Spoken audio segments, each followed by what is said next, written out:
فاسألوا أهل الذكر إن كنتم لا تعلمون. Assalamu alaikum wa rahmatullahi ta'ala wa barakatuh. Bismillah walhamdulillah. Wassalatu wassalam ala rasulillah sallallahu alayhi wa sallam. Allah subhanahu wa ta'ala in Surah An-Naml tells us about the story of the hudhud bird. The hudhud bird went missing and Sulaiman wondered where it went and questioned it when it came back. This hudhud bird made some very crucial and deep observations about the Queen of Sheba and her people. The Queen of Sheba's name was Bilqis.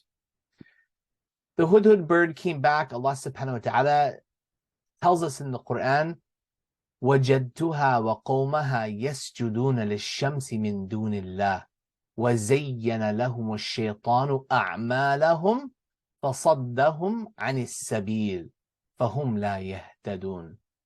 Allah subhanahu wa ta'ala says, the hudhud bird said, I found her, Bilqis, the Queen of Sheba, and her people prostrating and worshipping the sun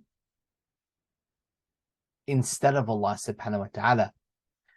And the shaitan has beautified and made their deeds fair seeming to them and has distracted them from the right path, and they are of those who are indeed lost. This is what the hudhud bird said. This is the observation a tiny little bird made about some people. This little bird was acting as surveillance for Allah subhanahu wa ta'ala and reported back to Sulaiman alayhi salam. This really makes us think about our level of taqwa, our mindfulness of Allah subhanahu wa ta'ala, and our consciousness of Him, that He sees everything and He is fully aware of everything that we do. Allah, above everyone else, is all-knowing and all aware of everything that we do. And on top of that, He has installed malaika in charge of us to record all of our deeds.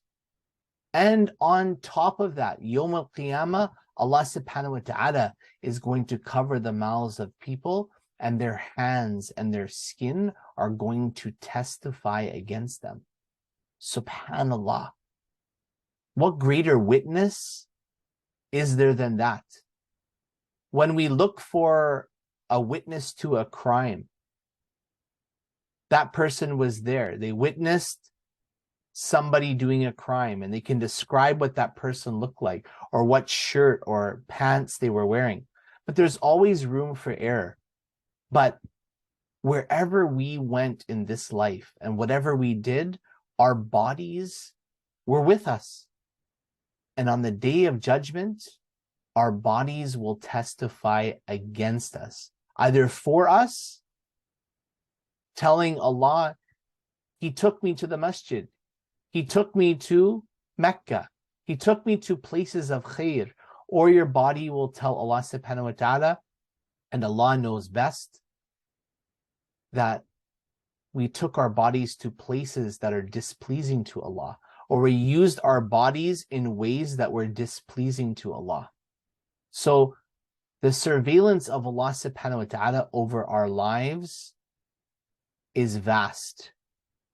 And this should help us develop our taqwa, our mindfulness of Allah, that He sees everything. There's no escaping it. So if we can't hide, we have to run to Allah subhanahu wa ta'ala. Get close to Allah subhanahu wa ta'ala. If we truly love Allah subhanahu wa ta'ala, we're going to do things that please Him. So the lesson here is that even this small little bird recognized right from wrong. And this small little bird was a witness against Bilqis and her people at that moment. So what about us and where we go?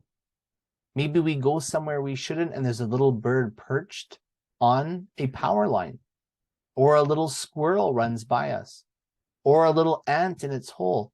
All of these creatures observe us and can be used to testify against us. So this is a reminder that we should be more mindful of Allah subhanahu wa ta'ala and try to develop that most important thing called at-taqwa, consciousness and mindfulness and awareness of Allah subhanahu wa ta'ala. And Allah subhanahu wa ta'ala knows best. Wassalamu alaikum wa rahmatullahi ta'ala wa barakatuh.